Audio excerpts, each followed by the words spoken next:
Superman 2025 is written and directed by James Gunn, starring David Corenswet, Rachel Brosnahan, and Nicholas Hoult. This superhero epic is like watching a comic book spring to life. It's fun, colorful, hopeful, romantic, thoughtful, and creative. The bad guys are bad and the good guys are good, but they both have great motivations. And the script is incredible. It's lean while also feeling packed. It's funny, but not cringy joke funny. The humor comes from the characters and their interactions. And every character is likable. It doesn't shy away from weird comic book stuff, and it treats all those elements with respect. This is an all-timer, a return to form while feeling fresh. The future of the DCU is bright, my friends. This movie is overperforming at the box office. It's already made $217 million worldwide on a $225 million budget. So if you haven't seen it, do yourself a favor and see this on the biggest screen that you can. Here's our full review from the Binge Warmers podcast.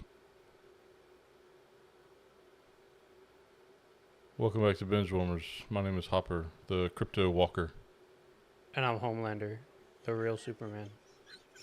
Yeah, I liked it a lot. I thought, I don't know if James Gunn is drinking something different or he's like eating something different, but that man is just built different when it comes to making amazing comic book films, man. For me, it's like the perfect word to describe it is hope. It's just, when I was watching that movie, I just felt like giddy. I felt happy. I felt like bright, like everything good. You know what I mean? Yeah. Like it just felt like you're genuinely watching a comic book movie come to life again. You know what I mean? Absolutely. And it's something that like Marvel and even DC kind of forgot along the way when it came to superhero movies. Yeah. Like, I love a serious superhero movie, right? But at the same time, we've got to go back to the roots of there can't be superheroes. Like when we got Shazam, it was a bright spot in the DCEU because absolutely. it was just so drastically different than we'd seen from both studios at the time. And Gunn took this to a whole nother level, you know?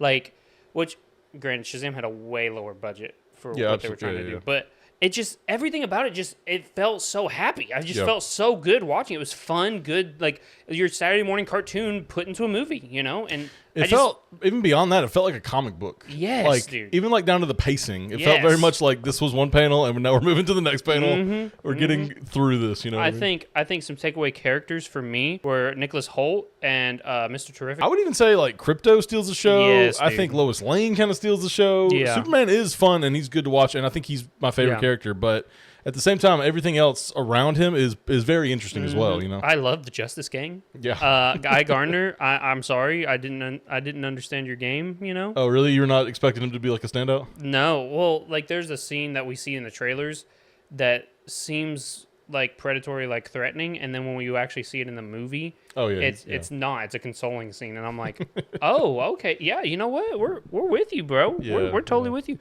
So I think all the characters, there was a good bit of characters, but none of them felt bloated. None of them felt like they had too much time in the video.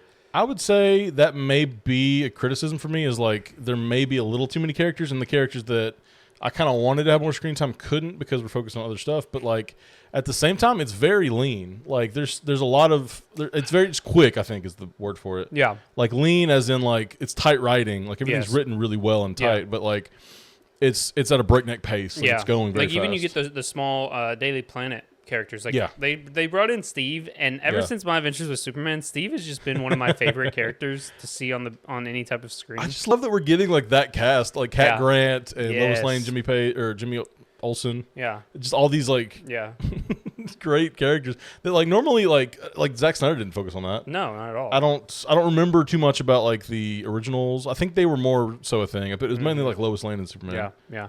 And I like that. I think as far as character development and character balancing, I think personally James Gunn did really well with it. He always like handles like a big cast of characters really well. I think he loves just having more. You know what I mean? It's just really fun for him. And I think he reads comics, and comics are like that. Yes. Comics will introduce. I remember reading Planet Hulk, right? And the Silver Surfer is in it for like one issue, and I'm like, Silver Surfer's just here to boost the numbers, I guess. Yeah. But like, I love him, and then he's like gone by the end of it. By the end of the issue, he's out. So I'm like, oh my god, hello, goodbye, and hello to everyone that hasn't hit the like button yet and the subscribe button. Hi, I'm Hopper from editing, and I'm wearing a beanie because my hair looks awful right now. Anyway, I'm here to remind you that Binge Warmers is a full podcast. This video is just one part of it. We review movies and TV shows and stuff like that. Jurassic World just came out. We reviewed that one. If you like superhero stuff, check out maybe the Thunderbolts review, or we just watched Ironheart as well. Lots of good stuff over there. The description has the link. You can also find it anywhere you get your podcast, but Spotify does have the video. All right, thank you for your time. Back to the review. The highlight is the musical score was just... Oh, dude. It was amazing. Incredible. It was so good. Every time, like, it would soar and you'd get, like, the Superman theme. Like, it just felt so good. Yeah, the John Williams kind of 1970s, whatever. And then also, Nicholas Hoult's Lex Luthor's theme was really intense. So good. Dude, I'm telling you, Nicholas Hoult was so good in this movie. There was a part where he does, like, a monologue, which people online are, like, loving the monologue. Yeah, you know? for sure. Yeah. But my girlfriend kind of looked at me, and she wasn't as big a fan of the Lex Luthor parts, but she was like, oh, he's so boring. I said... Boring? I said, I f***ing love him. He's my favorite part of this movie. I'm not going to lie to you. Every character, I liked every character. I didn't dislike a single character in this, but he was at the top. He was the top, dude. Oh, my God. He is so underrated as an actor to begin with. Like, I feel like he's done so much and so much good. He was in Nosferatu. Go check that out. He's in, like Mad Max. Like, he elevates, like, one of the road boys or whatever. Like That's like one of his first movies, too, isn't it? It's one of the first things I remember him from. I don't know if that came first or if the X-Men came first. Oh, yeah. But it's one of the first times I became aware of him as well. Yeah.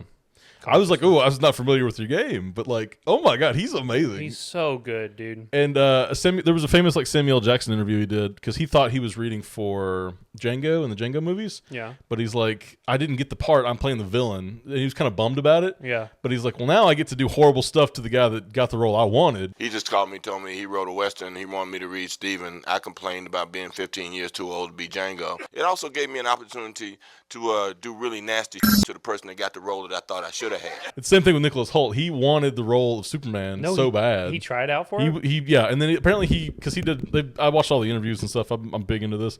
But Nicholas Hoult was like, he did the interview and he walked out and he saw like a bunch of people that looked like Superman. David had taken a seat into this ray of sunshine and was sitting there like charging up from the sun like Superman does, getting his power. And in that moment, whilst we were shaking hands, I was like, I'd be happy if this guy was Superman.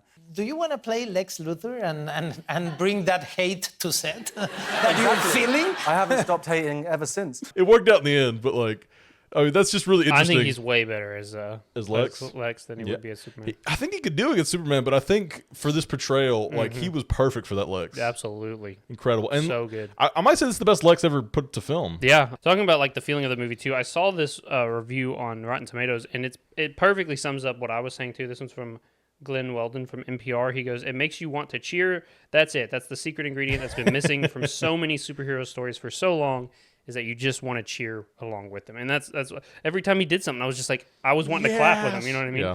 Even when they were like, oh, you've helped us so many times, let us help you. Yeah. Shouldn't have worked. You know, it should be a little cringy, but I was just like, you tell him, man. It's because like Spider-Man No Way Home, is that the last one? Mm-hmm. That one, Dr. Octavius, is that did you bake that day up? You know, like they don't take it seriously. Yeah. And that's the problem with like most, that's a problem with most Marvel stuff, especially like later stuff.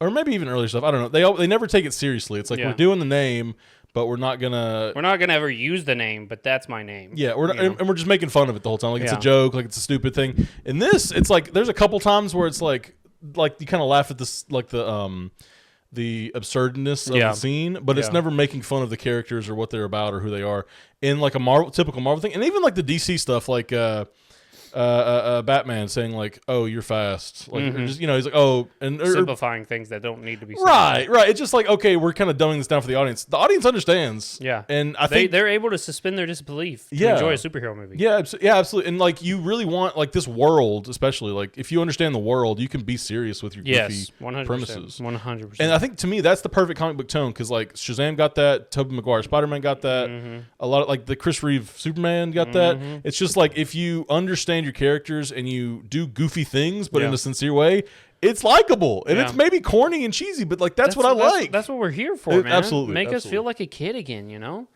No, nothing but great things to say out of this. Like I even tweeted when we got back from the movies, I was like, if Superman is really working hard to kick Sinners out as my favorite movie of the year, you know? Because like it's so hard.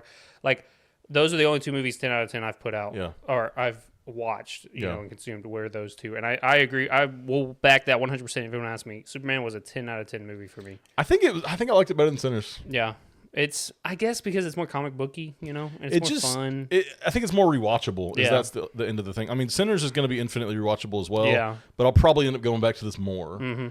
That's the thing too, is like I've been missing just the godliness feel of superheroes. Yeah. You know, like when you get the inevitable Superman fight scene at the end, and you see him get to cut loose on a certain villain, and like he's punching. You know, you feel the punches, you feel the throws, the flying, and the action.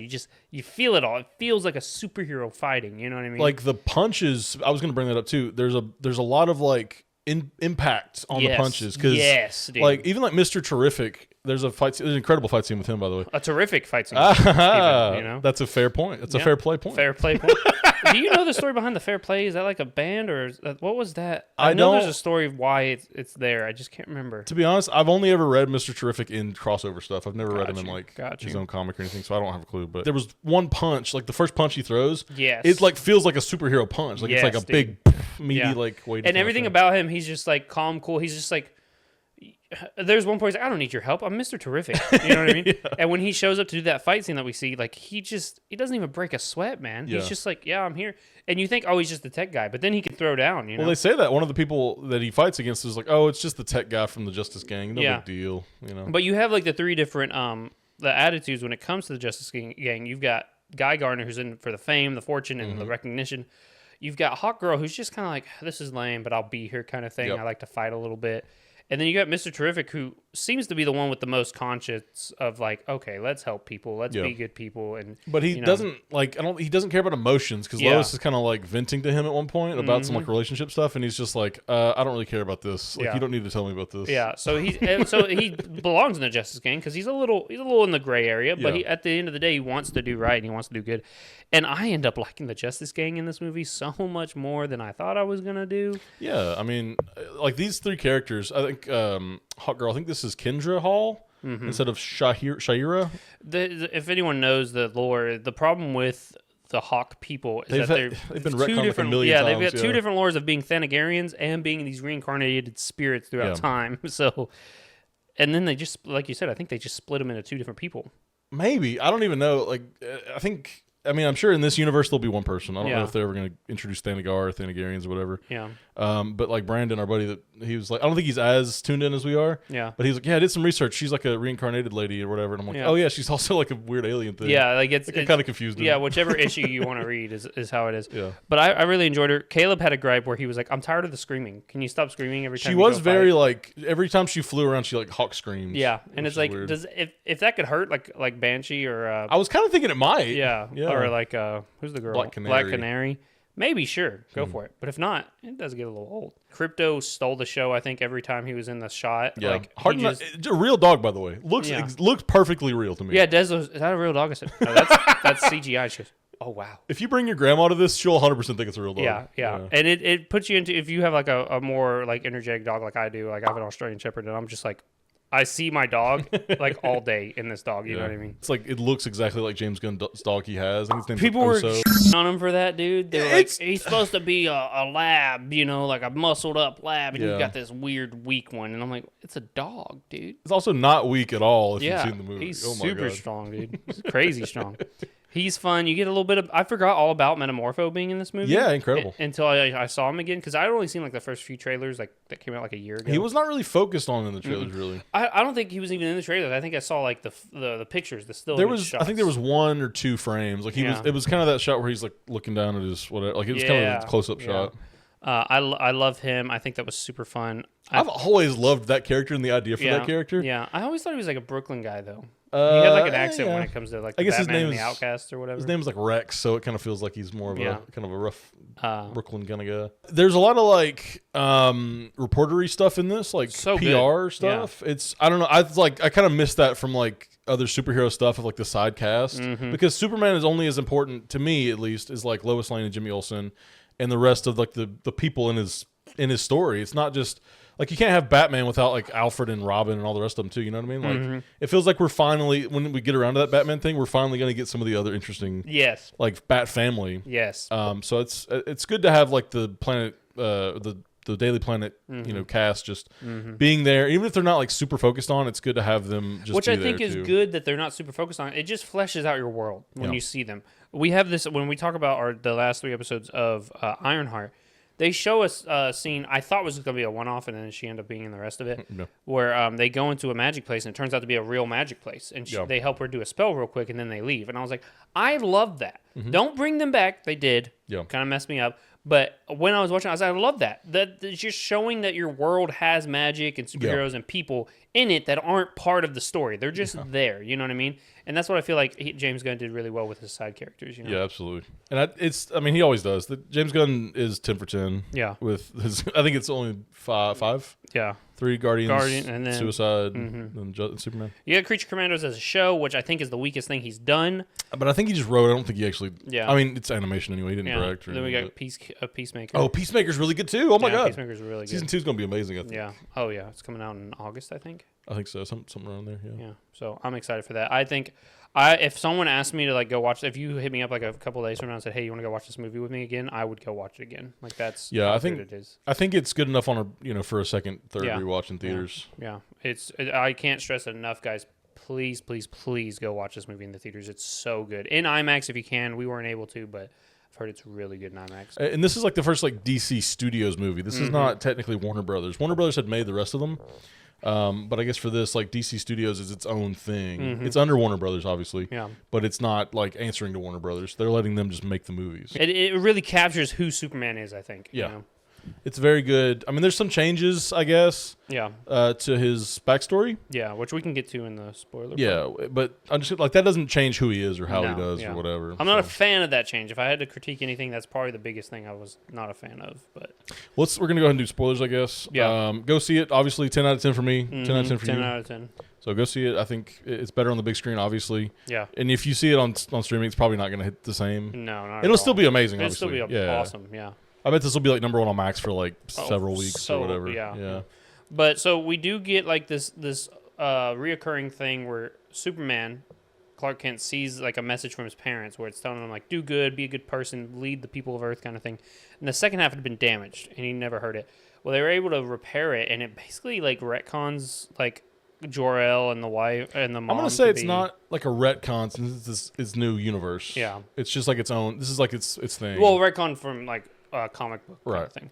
But basically, it turns out that they were they're a simple people. These Earthlings, you can lord over them and have many wives and many children and raise a new series of Kryptonians and stuff. It's essentially invincible. Yes, you're doing the whole Viltrumite, grow the numbers game. It's not. It's what someone would probably say, honestly, if you're talking about continuing your species. But at the same time, it just undermines Superman as a whole. And I've liked Jor-El as a father figure who sins and wants to be good and stuff like that.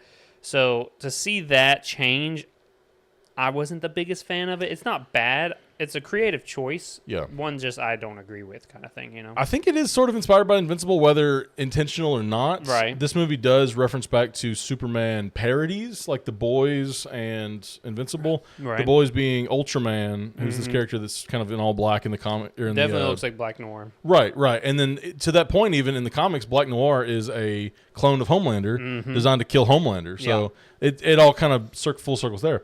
But I didn't mind the change that you're talking about where Bradley Cooper, by the way, Jor-El. Yes, Bradley Cooper as Jor-El cracks me up. I'd heard a rumor that he might be in it. And I'm like, why would he be a one-off thing? So he may actually come back in a sequel. Yeah, I'm thinking this might get fleshed out later, maybe or it'll get fleshed out, or it'll kind of recontextualize Zod as a villain coming from Krypton. Yeah, and he'll be like, why haven't you repopulated and built? I mean, I guess that's kind of what they did in Man of Steel, but it'd be a little more nuanced if the whole planet wanted the planet to continue. I guess exactly. But also, I like it as a metaphor because the big controversy in this for conservatives and talk show people is that there's some symbolism. There's some symbolism towards the stuff in Israel right now. Yeah. Also, there's the illegal immigrant kind of thing. Right. There's this country called Moravia, and they're taking over this country called Joanpor. Yeah, Zarenpor. Joranpor. Yeah. I think it starts with a J, but anyway.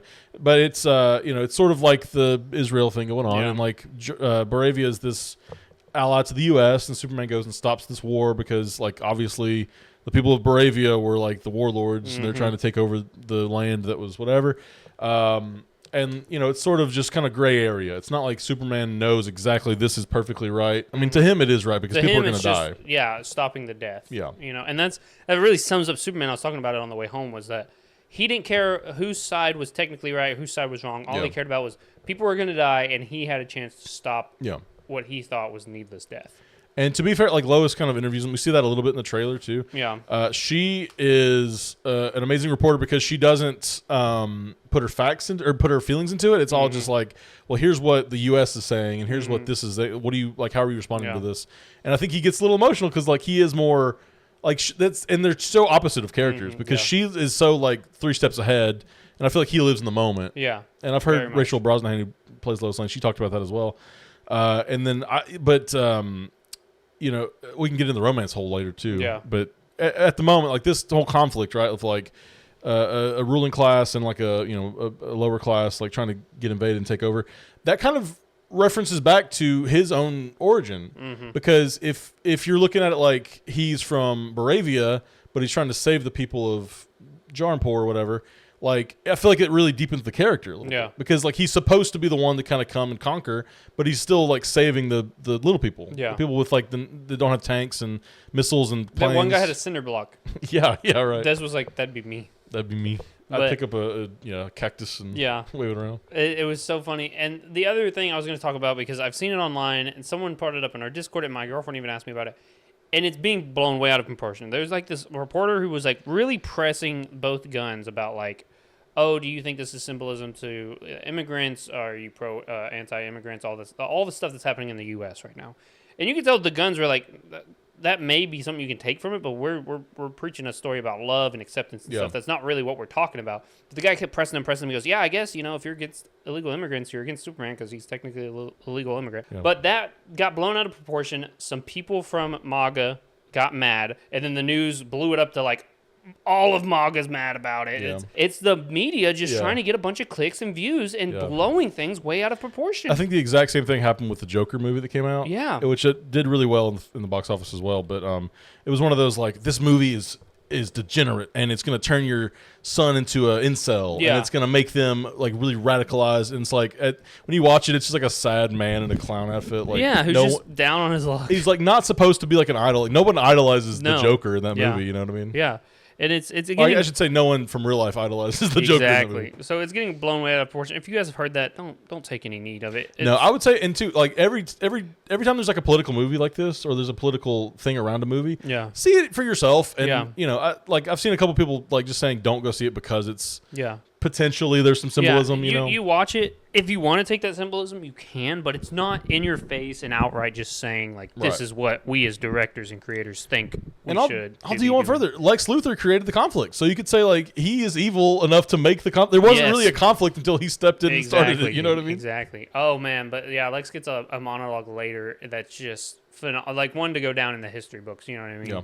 And going back to the Ultraman stuff, it's really cool because technically a retcon again, not really a retcon, just the way he changed it. Ultraman is like from a different universe. Yeah, Superman. He's I guess he's the leader of the Injustice gang or the Injustice something. Yeah, but it's got like Owlman in it and like Johnny Quick, I think. It's like the evil version of the Justice League. Yeah.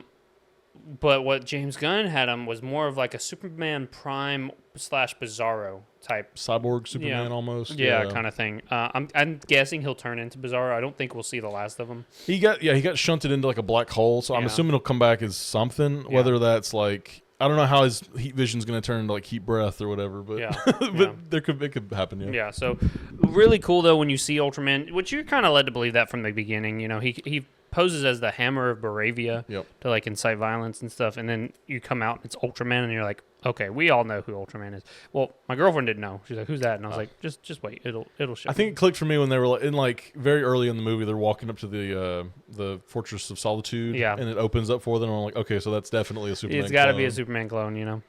And that's Lex's whole MO. He hates Superman so much, but he's always cloning the son of a bitch, dude. He is literally obsessed, and that's a funny line. He's like, your obsession's getting a little creepy, Luthor. And he's like, I'm not into tall, dark, and Martian. Yeah.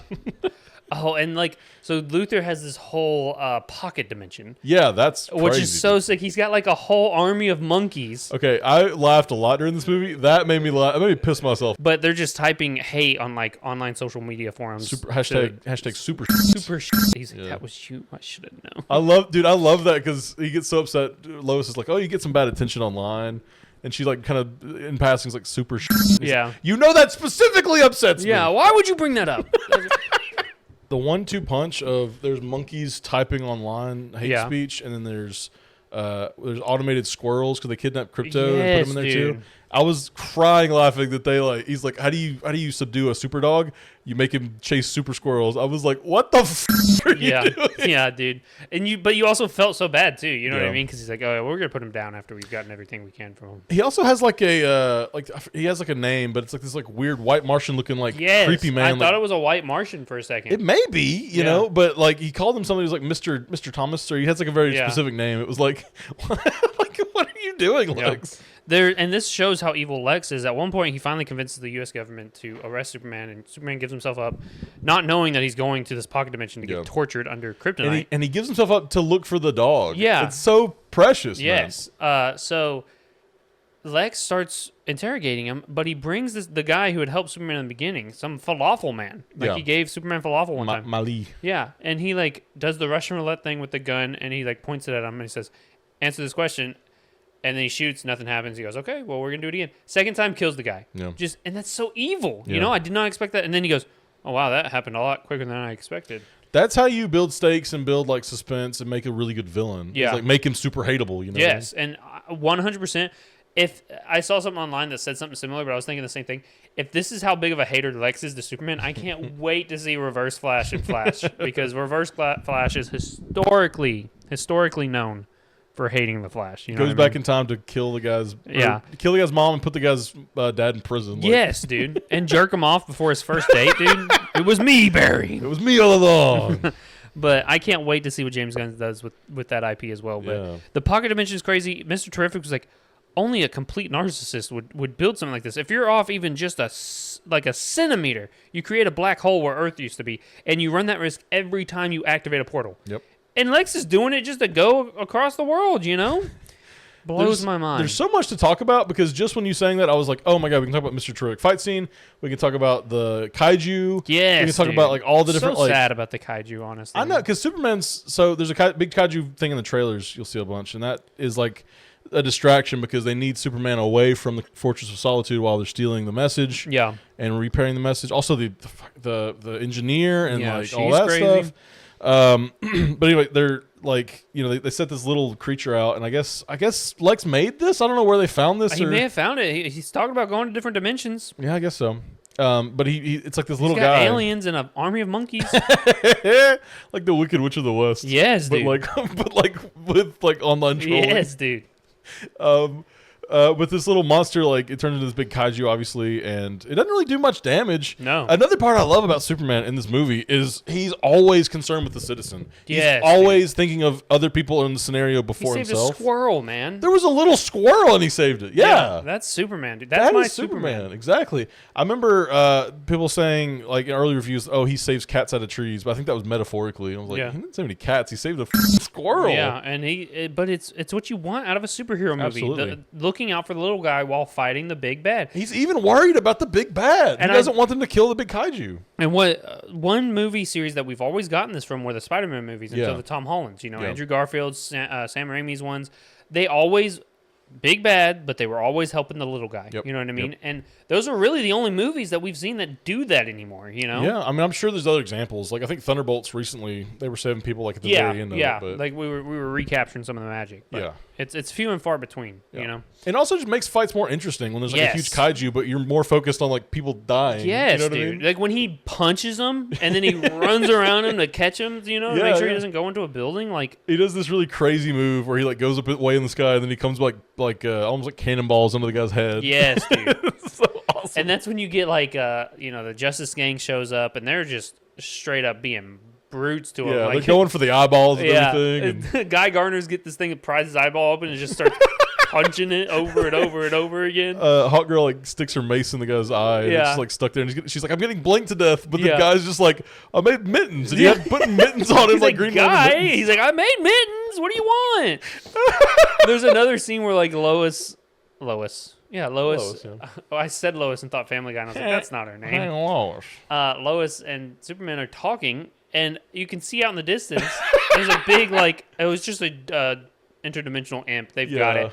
And it keeps flashing to him, and you get Guy Gardner with a bat just bonking it on the head, dude, over and over again, dude. It reminded me of like an Airplane gag, because famously those guys in Airplane, they did very, like, every scene had to have something funny about it. Mm-hmm. So if they were doing, like, dialogue and, like, exposition up front in the foreground, there had to be something stupid going on in the background. That's what this reminded me of. I was like, oh, my God, we're doing, like, a Zucker Brothers gag. Yes, dude, it was so good. It worked so well, though, too, because you didn't feel too stressed because of how silly and goofy it was. Yeah. Because you get this kind of thing in Invincible when Omni-Man's trying to talk to his wife in the first season. And you got the dragon in the background, and she's like, Nolan, go! And he's like, I'm talking to my wife. But you see, like, absolute destruction. Yeah. Here, it's kind of funny because it's just this big starfish-looking thing. A big, like, circle, just, like, yeah. fighting. Like, but they're all fighting up in the air. And it's, like, shooting out these really pretty colors. So it kind of does make the scene more pretty. Dude. You know what I mean? And then they end up, like, flying and kissing and stuff. So it's just, it's so good. You know what I mean? And I remember when we saw the trailers, we saw all these villains. Yeah. And I was like, this seems like a lot of bad guys. Like, this seems like it's going to be so bloated. It wasn't, because they weren't actually like we thought they were, you know? It was all Lex, really. Yes. From the all bottom Lex. Of it. And there's a scene, like, early on when the Hammer beats Superman, by the way. Like, this is the Superman clone posing to be from Baravia to, like, I guess, set up the media backlash. But he beats Superman, like, early on, and that's kind of where you get him going to the fortress. The robots are there, man. Yeah, you get Crypto just jumping on him, dude. I was like, that's literally my dog doing that shit. I love the robots a lot, man. Yes. And I love, too, because people are like, oh, he just said that they don't feel anything, and that girl's going to be emotional. And it's like, that's the joke. That's the joke. The robot's acting like he doesn't care, but, like, really he's, like, giving his opinion, and he's caring the whole time. Yeah, exactly. So that was the joke. But the robots are so endearing, man. But I felt bad for the kaiju, to come back to it, because we talked about, even as good as Mr. Terrific is, he is part of the Justice Gang, so he has like a different mentality. And you get Superman like, I'm thinking of a way we can move it out and maybe take it to somewhere to study. Yeah, like an intergalactic zoo or something, somewhere we can keep it alive. And the guy goes, oh, come on, man. And he yells, he goes, go for the eyes. And they start doing that. He throws his T-spheres in it and like blows it up from the inside. Yep. And you can see Superman's just so torn up. He's like, we didn't have to kill him, man. Great use of the X-ray vision, by the way. Yes, great use. I loved his uses of the frost breath, too. Yep. Like, he was trying to hold the thing, and he's, like, telling the dog to go, and the dog's just barking at him, so he blows him away. Incredible. The laser eyes, too. I think in the trailers, we were kind of thinking that, like, it would make his eyes burned. Yeah. That was from the other Superman burning his eyes. So I'm glad that was, like, a change. I loved it, too, because you could tell from this that Ultraman was just an extension of Lex. Yeah. Because he talks about, he's like, I cloned you, but it wasn't perfect, so he's even stupider than you. So I'm basically just he's super strong, but I'm piloting him. Yeah. You know, he's like, 1A, 1A, 1A. Yeah, so he's, like, studied. This is how big of a hater he is. He's, like, studied Superman for the 3 years that he's been working, and he has all his fights, like, choreography, like, memorized. Yes. Every fight, every, like, punch he throws, he knows what he's going to do. So he's, like, memorized Ultraman to do, like, the counter poses and, like, fight him. And he's got them all memorized into, like, a grid pattern, honestly. So it's, like, 13B2, and they'll program it in, and he'll, like, punch, or it'll grab a cape or whatever. He's got, like, a whole squad. It's like 10 guys, like, fighting for him as he's calling out the different commands and stuff. And that's, like, he's got him, like, down on the ground, and this is where Superman, or, like, Lex is, like, doing his big monologue about how he's like, you're just jealous, Luthor's like, oh, shit, I'm envious. Yeah. Everyone's always talking about how I'm in the same, talking about me in the same sentence as, like, Einstein and Galileo and all these, like, geniuses. And he's just like, I'm sick of that, but, like, at least they were humans. Like, you're the thing. Yeah. But he's like trying to get, Ultraman to, like, pound on him. So he just keeps going, 1A, and then it's a punch. And he's 1A. Like, yes, dude, it's so good. It's incredible, so good. Man. That monologue, if you guys go for nothing else, go for that monologue. But it really sums up, and you can kind of theorize, because he goes, you're stopping us, which we've talked about before. Lex Luthor believes that because Superman is here stopping all the bad things from happening, it's stopping the human race from advancing further as a species. So he hates that because he's all about intellectual advancement and everything that comes with it. And he thinks that Superman is stifling human evolution, essentially. So he's like, I hate you. Of course I do. It's because you are hurting us, kind of thing, you know? If anything comes out of the DCU in the future, I hope Lex Luthor is honestly one of the big bads. Yes. Like, I know it'll probably go towards Darkseid or whatever, but, like, Lex Luthor is insane. I'm hoping for Brainiac and Superman 2. Brainiac could be good. It's kind of weird to me. I was thinking about, like, the other Superman movies we've gotten, and, like, we've never really gotten a lot of his villains. Like, we've gotten pretty much like Lex Luthor and Zod. It's like the only two. And because Zod's been in like Superman 2 and like Man of Steel, I guess we got Doomsday and Batman vs Superman. Yeah. But even still, like that wasn't really terrible sandwich. Terrible sandwich, by the way. Yeah, I'm hoping for more Superman villains in the future, like Brainiac or the Ultra Metallo. Metallo. Ultra Humanite's so cool. I like. He's just a monkey, though. I kind of don't want a bunch of monkeys. I'm gonna be real with you. I want as many monkeys as possible, dude. Starting with Gorilla Grodd. If Gorilla Grodd's not the villain in the Flash movie, I'll be a little upset. Really? You know the first one's gonna be Reverse Flash. He might be in it, but I want like the plot to revolve around Grodd because he's just such an interesting character to me. I really like the Thinker too. Thinker's good. Honestly, like Flash has got another good rogues gallery we've not really seen. Mr. Freeze, Heatwave, Mirror Master, Trickster, Weather Wizard. They're so good. Yeah. Alliterations. I think what I saw was James Gunn is hoping for 2 movies and a show every year. Yeah. I don't think we get that this year. I think we're just getting Superman this year. Yeah. But next year we're getting Lanterns at the beginning. We're getting Supergirl. I don't know. Yeah, I think The Authority was supposed to be one of the first ones, but I don't know if that's even happening anymore. Yeah. We've gotten like no. We may only get updates one on movie it. next year too. Then Supergirl maybe. Yeah. Unless they're filming something we don't know about. Yeah. Oh no, we get Batman next year. The Batman too. Oh, right? 2027. Yeah, that's true actually. 2027. Next year's 2020. Oh no, we get Batman in 2027. Oh, I thought it was coming next year. No, I'm pretty sure it's 2027. That's crazy. Yeah, so I guess they just finished the script. They're probably gonna need time to. Here's something cool too to talk about. I saw this just yesterday, and it shows like how much like make or break the DCU was, and it was hinging on Superman. They didn't pay their actors a lot. Nicholas Hoult. Oh, I saw Nicholas Hoult got $2 million because Nicholas Hoult. He's got some staying power. He's been in a few things already. He's probably the biggest star. Yeah, because Rachel Brosnahan's been in like TV and like. Yeah. Corenswet's been in like minor characters in big movies. But well, Rachel Brosnahan was also in a recent movie with Rami Malek. Was it like a big movie? No, it's called The Amateur. It didn't perform well, I don't think. An amateur film, huh? Yeah, but anyway, other than that, so he got like $2 million.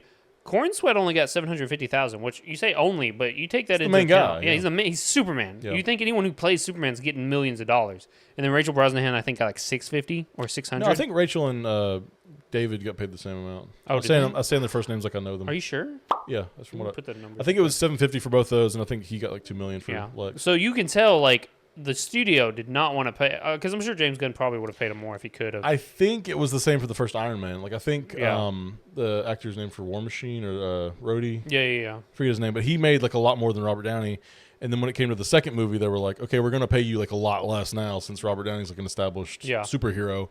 And he was like, no, you're not going to pay me less than what I got paid on the first one. No. Yeah, exactly. So I think that's the route they're going to go with it just to establish the characters. But it's just a little cool insight fact, knowing about it. Because this is the start of an entirely new universe, so the sky's the limit. Corenswet can be the next Captain America or the next Iron Man kind of thing. Well, I think I saw where they might get bonuses based on the performance as well. Which I think most movies do that at the beginning, but who knows. The romance in this movie was incredible, I thought. Yes, 100%. I mean, there was only a couple real like scenes of it, but like I said, it's like comic book pace. Like we're going. And I like it too. We've established this before. I'm glad we didn't start Superman. Yeah. Like, Superman was already going when we got into God dang, am I tired of like origin story. If it's like Blue Beetle or something that like the population is not familiar with. Yeah, you kind of need it. Do it. But it's like 2025. We know who the Superman is. Yeah, exactly.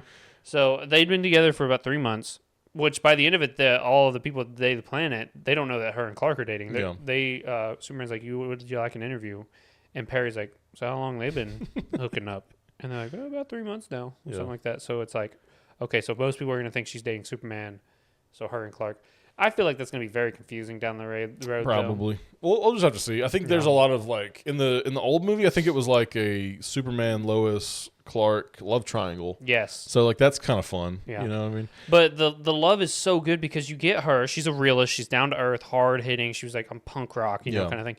And he's just he's a Boy Scout, He wears his heart out on his sleeve, like he trusts. There's a scene where Guy Gardner looks at her and goes, "So he's Clark Kent." She's like, "Damn it, Clark! You don't have to tell everybody your secret identity as soon as you see him. Not everyone's that trustworthy." He's like, "Hey, we're friends. We're cut from the same cloth. She's like, what are you talking about? You won't even go save him, Yeah.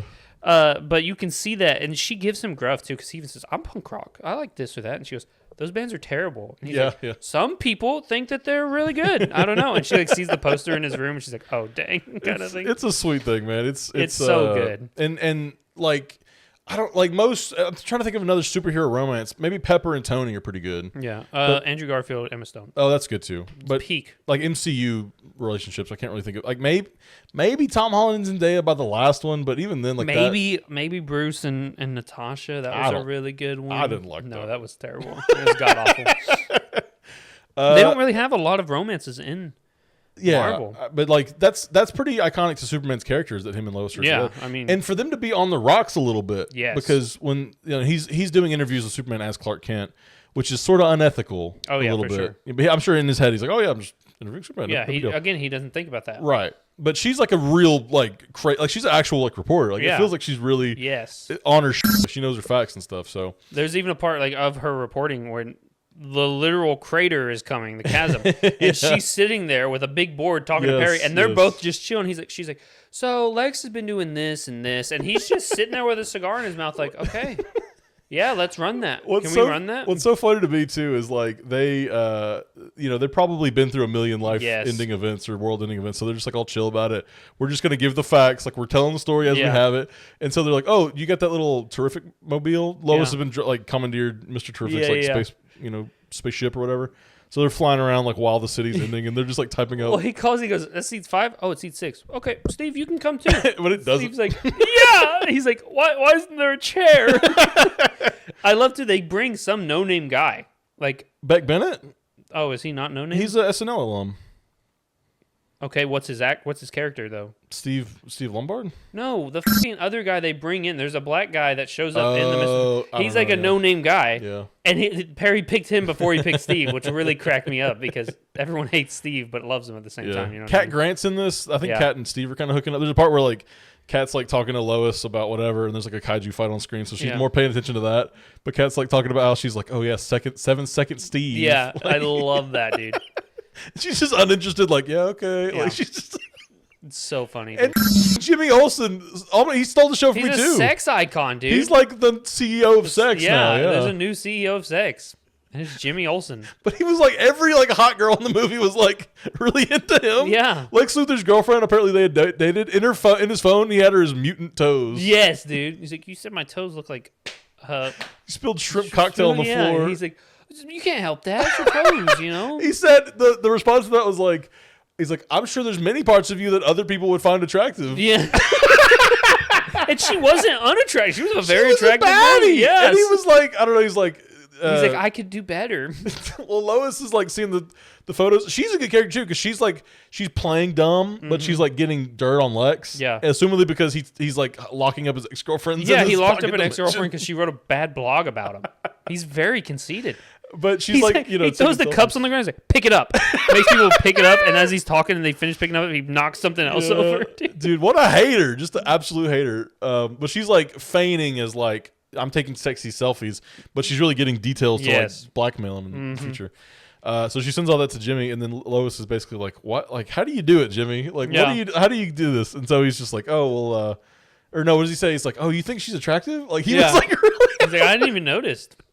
It's crazy, dude. I love, like you said, the side characters had so much depth to them. Yeah, even like the extras. This is another Tobey Maguire Spider-Manism. I guess it's more of a Sam Raimi Spider-Manism. But like they're fleeing the scene, and there's like this old lady with her turtles, and they take a second to like. They like even from just like this old lady with her turtles, you assume like maybe it's her kids' turtles or maybe like there's so much to think about. It's like these are real people in this city, and like all the little kids and stuff that Superman's saving. There's like I don't know, he like comes up to him and hugs him, and like people love Superman in this. So good, dude. Oh, and you get the final fight with the Justice Gang saving Baravia. Saving Jarhempur. Yeah, Jarhempur from Baravia. You get Guy Gardner throwing up just middle fingers so everywhere. You've got Metamorpho, dude. At one point, he turns his bottom into a rocket. He's got tentacle arms. He's walking around like a squid, and he looks at Superman and goes, "Bro, you're kind of weird. You're so weird, dude." We didn't even talk about his weird little baby. He has this like green little child. I'm sorry, that's an ugly baby. That is an ugly baby. It felt like it was a baby Yoda, not Jurassic World did that with Dolores. Yes. Little small dinosaur. Yeah. And I think Tiny dinosaur? They were a tiny even. Oh, yeah. Ooh.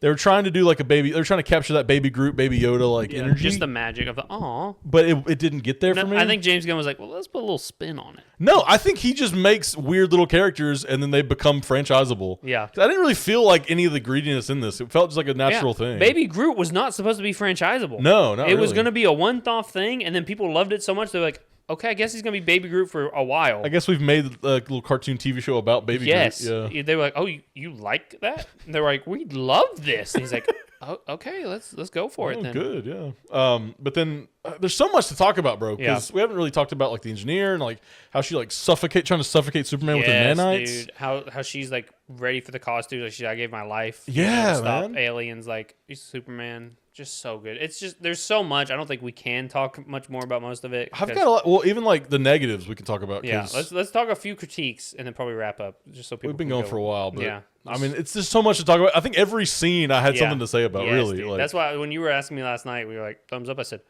I've got words. Yeah, I've got a lot of words. So.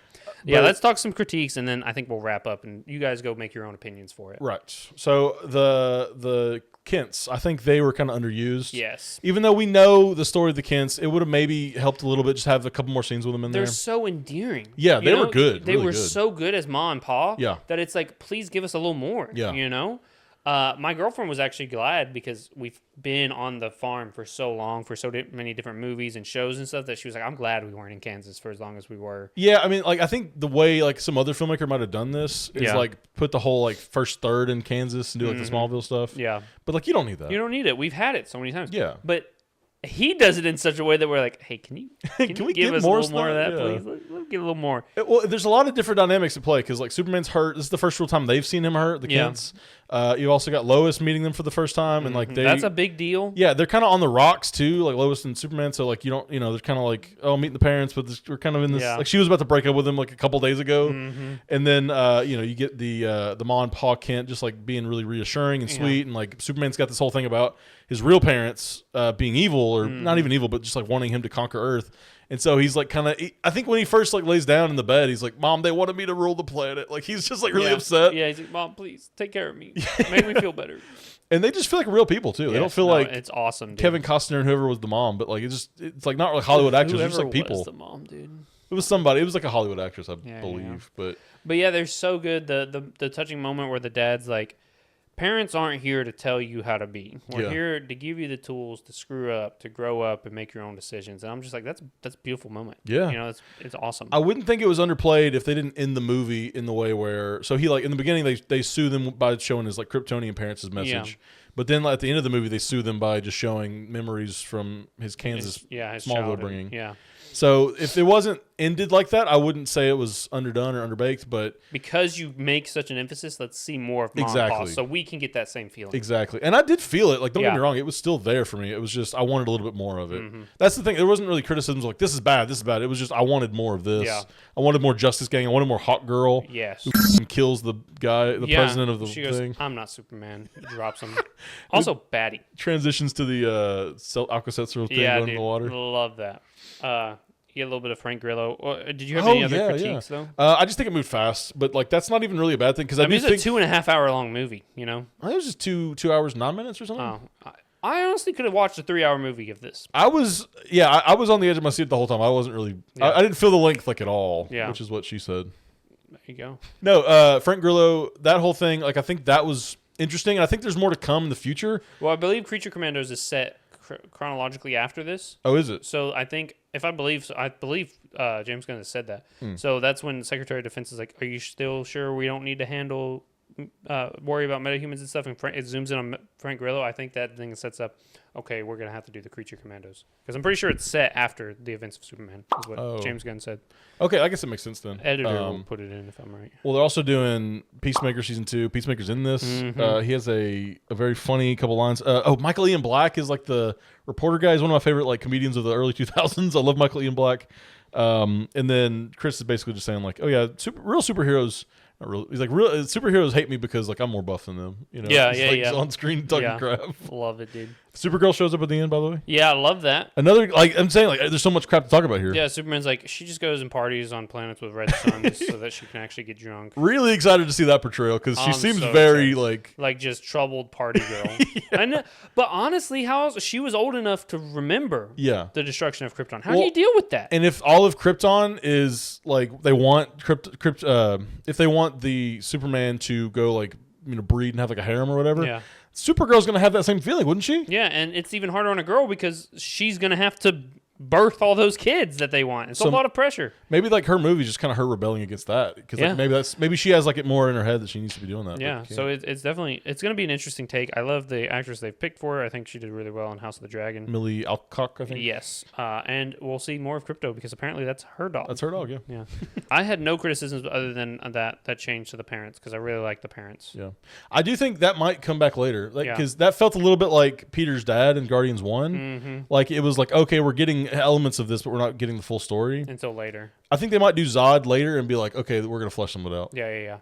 That could be like he was pretending, like maybe Bradley Cooper's actually Zod.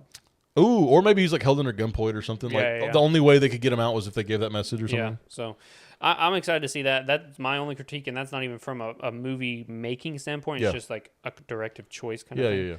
Other than that, like I said, 10 out of 10, I don't have any gripes with this thing at all. Go see it, man. It's really good. James Gunn doesn't miss, man. Yeah.